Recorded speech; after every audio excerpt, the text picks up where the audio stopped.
The silence in my house since my husband Mark passed away has been deafening. But the one thing that still held his presence was his prized 1967 Mustang, gleaming cherry red in the garage. He spent years restoring it, and every Sunday we'd go for a drive, the engine rumbling like a happy cat. It was more than a car.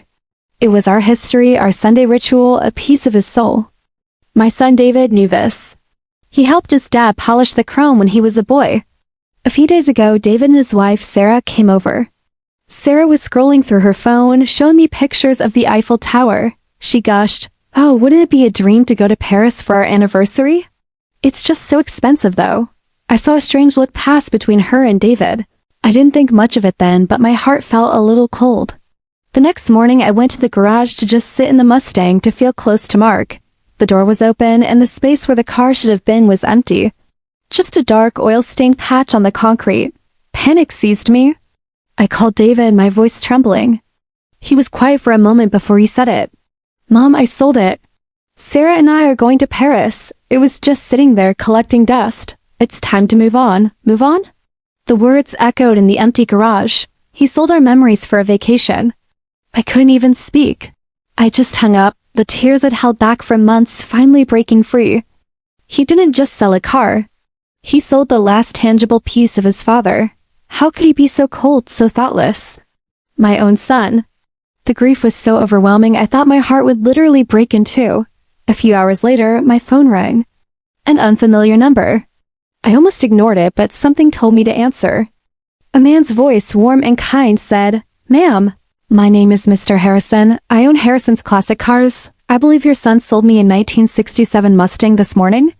I braced myself for a sales pitch, my voice barely a whisper. "Yes, he did." He paused, then continued, "Well, your son told me it was his to sell. But when my mechanic was looking it over, he found a small hidden compartment under the driver's seat. Inside, he found the title, and it's in your husband's name, Mark, and yours. There was also a letter." My breath caught in my throat. "A letter?" Mark was always leaving me little notes. "The letter is addressed to you, ma'am," Mr. Harrison said gently. "It says, 'To my dearest wife, if you're reading this, it means I'm gone. But our rides aren't over. This car is yours.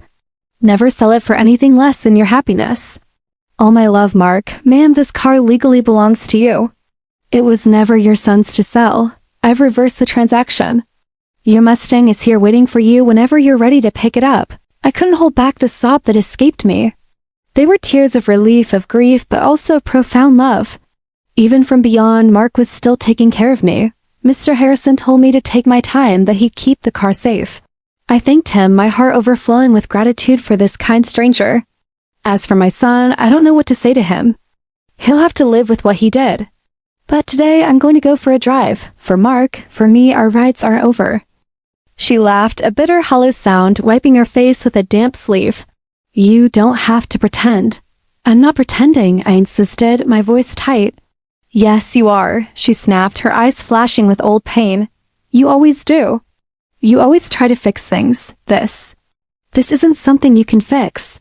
She tried to turn away, to retreat back into the shadows of our broken-down car, but I reached out, my fingers gently touching her arm. She flinched, pulling back as if burned.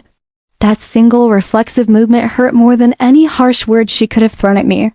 "I'm sorry," I said immediately, my hand dropping to my side. "I shouldn't have touched you, Emily, why are you living out here?" Her gaze fell to the rain-slicked asphalt. "I didn't plan to," she whispered, the words barely audible over the patter of the rain. "It just happened." My eyes drifted back to the car. The windshield was a spiderweb of cracks. The back seat was a chaotic jumble of clothes, crumpled fast food bags, and empty water bottles.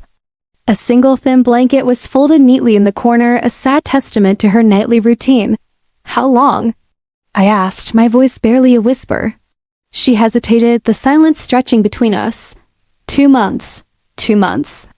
The words hit me like a physical blow. My daughter had been sleeping in her car just miles from my home for 2 months, and I had no idea. The weight of that ignorance crushed me. "And the baby?" I asked, my voice softer now, trying not to spook her. "How far along are you?" Her arms wrapped instinctively around her stomach, a protective shield. 7 months, 7. The world tilted slightly. I felt dizzy, lightheaded. My grandchild. Emily, please, I begged, my own control fraying. Let me take you home. Her head snapped up, defiance hardening her expression. No, why not? Please, just tell me why. Because it's not my home anymore, she said, her voice laced with a bitterness that felt ancient. You made that perfectly clear. That's not true, and you know it. You chose him over me, she shot back, the accusation hitting its mark. Him, my jaw tightened, a familiar anger flaring. You know that's not what happened. You kicked me out, she said, her voice shaking with a fresh wave of tears. You told me if I didn't follow your rules, I couldn't stay. You were using drugs, I said softly, the memory still raw. I was trying to protect you. I was scared, and he was hitting me, she said suddenly, the confession falling into the air between us, heavy and suffocating. The world stopped. The rain, the cold, the distant city hung, it all faded away. What? I whispered, not sure I heard her right. She looked away, staring into the dark, rainy night. Never mind. No, I said, my voice firm, leaving no room for argument. Don't you dare say never mind. Who was hitting you, Emily? She swallowed hard, a visible tremor running through her. My boyfriend. The baby's father. I felt something dark and hot rise in my chest, a primal rage I hadn't felt in years. Does he know where you are? I asked, my voice dangerously low. She shook her head quickly, her eyes wide with fear. No, and please don't tell anyone you saw me. I'm serious. Emily, I mean it, she said, her voice rising with desperation. If he finds me, I don't know what he'll do. The rain was falling harder now, soaking us both to the bone. She was shivering, her thin jacket no match for the cold. Without a second thought, I shrugged off my own coat and draped it over her shoulders. She hesitated for a moment, her body tense, before finally letting it stay, huddling into the warmth. I'm not here to control you, I said, looking directly into her eyes. I just want you to be safe. That's all I've ever wanted. She looked at me for a long, searching moment. Then she whispered a question that hung in the air like a fragile prayer. Why now? Because I found you, I said simply, the truth of it absolute. And I am not losing you again. Her eyes filled with tears again, but this time I saw something else flicker in their depths. It was hope. Reluctant, fragile, but undeniably there. I don't deserve you, she choked out. You never stopped deserving me, I replied, my own voice thick with emotion. You just forgot. She finally gave a small, jerky nod. Okay, she whispered, just don't ask me too many questions tonight, please. I helped her into my car, her movements slow and careful. As she sat down, she winced, pressing a hand to her belly. Are you okay? I asked, alarmed. The baby kicks a lot, she said quietly, her gaze distant. Especially when I'm scared. I started the engine, my mind racing 1,000,000 miles a minute. As I pulled away from that empty, desolate parking lot, I glanced at her in the passenger seat, my daughter, carrying a new life inside her and carrying wounds I was only just beginning to understand. I knew deep in my bones that bringing her home was only the beginning. Because whatever she was running from, whatever had driven her to live in that car for 2 months, I was about to find out, and this time she wouldn't be facing it alone. She slept on the couch that night, curled up on her side like she used to when she was little. I gently placed a pillow behind her back and another one under her belly, trying my best not to wake her. She murmured something in her sleep, a faint whisper that sounded like please don't. I sat there, in the armchair across from her all the way until sunrise. Every sound in the quiet house made me jump. Every time she shifted or stirred, I held my breath, my heart pounding in my chest. I couldn't get the image out of my head the way she flinched when I just touched her arm earlier. The way that fear seemed to be living just beneath her skin now, a constant unwelcome guest. When morning came, I decided to make pancakes. The warm, familiar smell filled the house, a ghost of happier times. It used to be our special Sunday ritual pancakes with way too much butter, soft music playing in the background, and my Emily dancing barefoot around the kitchen. She appeared in the doorway watching me, her arms crossed protectively over her stomach. Her voice was small when she said, "You don't have to do that." I looked over my shoulder and replied, "I want to." She hesitated for a moment, then slowly walked over and sat down at the table. I watched as she took the first bite. Her eyes immediately filled with tears. "They taste the same," she whispered, her voice thick with emotion. "Good," I said, trying to keep my own voice steady. That means I didn't forget how to be your dad. A soft, watery laugh escaped her lips. We didn't talk much at first. We just ate. Just existed in the same space again, letting the silence be a bridge instead of a wall. After we finished breakfast, I finally gathered the courage to say it. We should get you to a doctor. Her fork froze mid-air. I can't, she said, her voice sharp and quick. Why not? I asked gently. I don't have insurance. Don't worry about that. I'll handle it. I don't want your money, she shot back. This isn't about money, Emily. She pushed her plate away. The pancakes barely touched. It always is with you. You just fix things by paying for them. Her words stung. That's not fair, I said. It's how it feels, she replied quietly, not meeting my eyes. I took a deep breath, pushing down my own defensiveness. Then let me fix this by listening, I said. She looked up at me, surprise flickering in her gaze. And then, slowly, the story came out. It's easy to feel helpless when someone you love is hurting. It's natural to want to jump in and fix everything, but sometimes the most powerful thing you can do is just be there. To listen without judgment, to offer a safe space, and to remind them that they're not alone. If you or someone you know is going through a difficult time, please remember that support is available. Reaching out to a mental health professional or a support hotline can be a crucial first step toward healing. Your story matters, and you deserve to be heard. She met him when she was just 19. He was older, charming, and knew exactly what to say. When she found out she was pregnant, he swore he would change, but he never did. He'd always apologize afterward, she told me, her gaze fixed on her own hands. He'd blame it on stress. Or say I was the one who made him angry.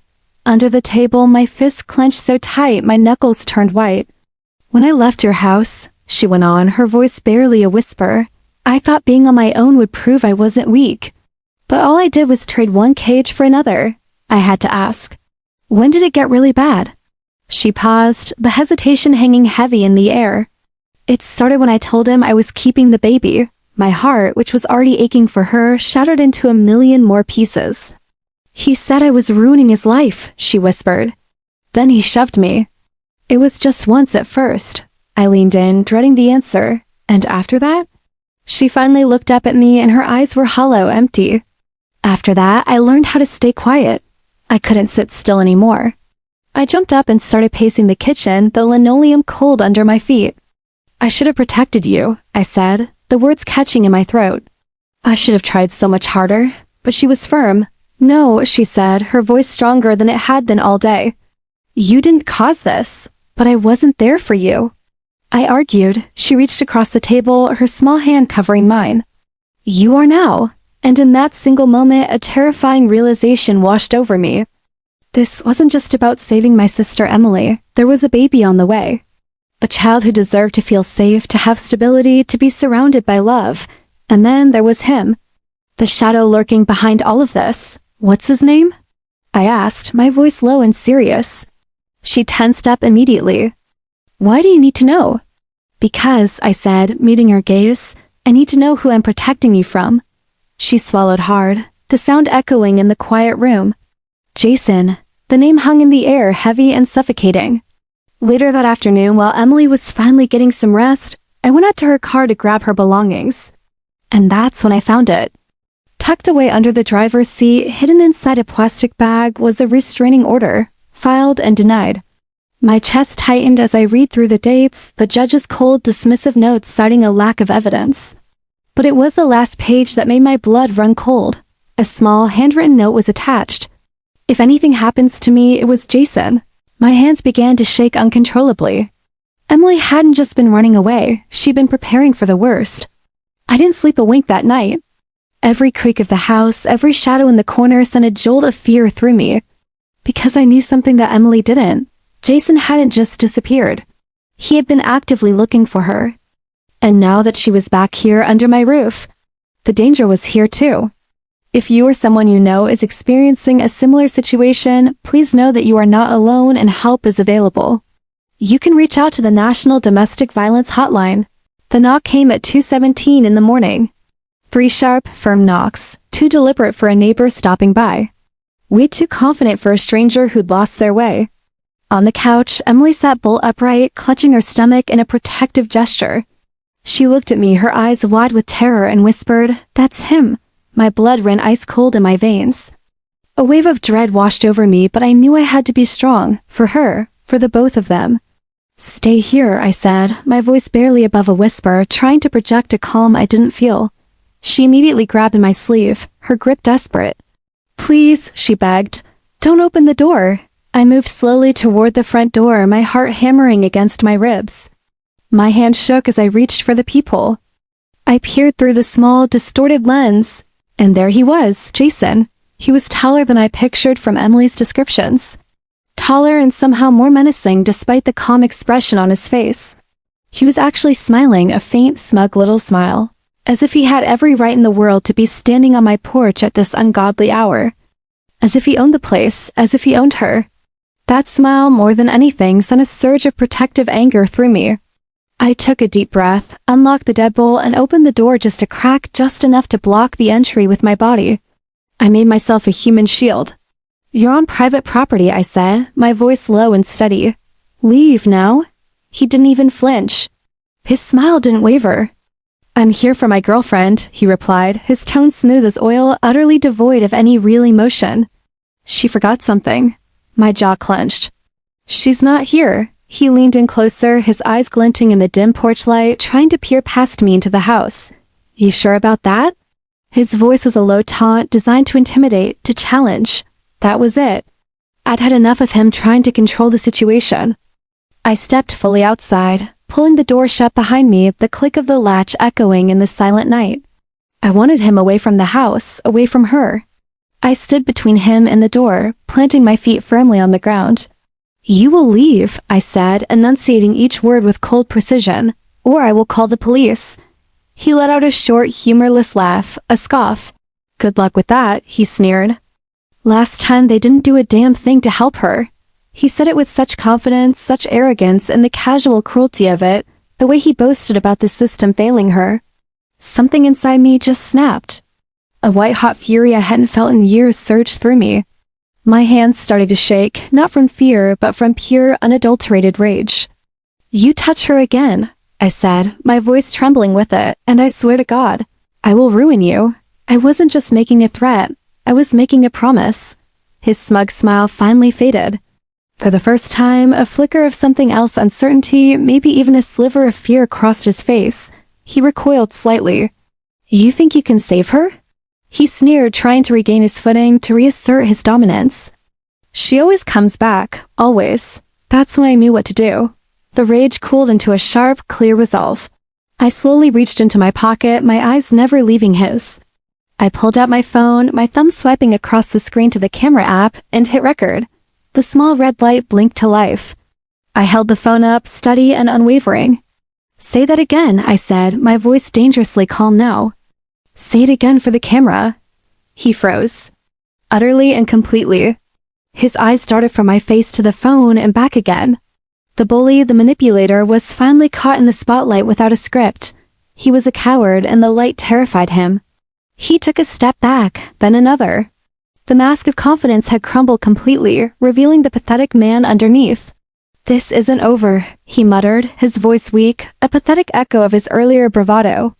He turned and practically fled down the driveway, disappearing into the darkness. I stood there for a long moment, the cool night air filling my lungs, my phone still recording the empty space where he'd stood. I finally lowered it and let out a breath I didn't realize I'd deep been holding. "Yes," I said quietly to the empty street. "It is."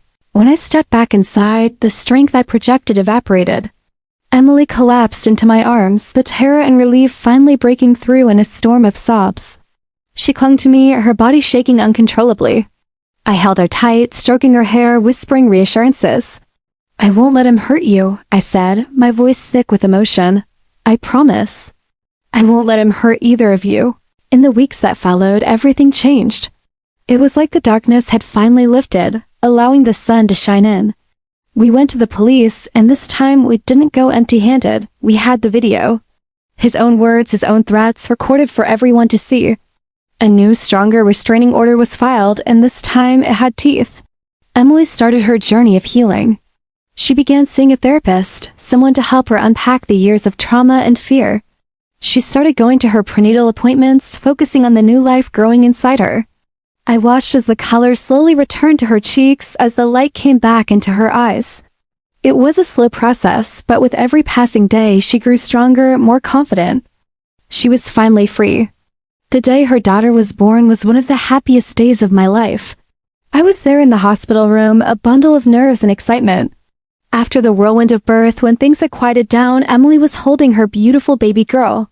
She looked over at me, her eyes shining with tears of joy. She reached for my hand and squeezed it. "I want you to be her grandpa," she said, her voice soft but sure. In that moment, I completely lost it. I cried harder than I think I ever have in my entire life. Not tears of sadness, but tears of overwhelming, profound joy. Because in that hospital room, holding that tiny, perfect hand, I realized something. Love doesn't just disappear when you lose it. It waits, it's patient, and sometimes, if you're very, very lucky, it finds you in a supermarket parking lot in the pouring rain when you least expect it, and it gives you a second chance at having a family. Thanks for watching. If you or someone you know is in a similar situation, please know there is help and you are not alone. We'll leave some resources in the description below. Please take care and we'll see you next time.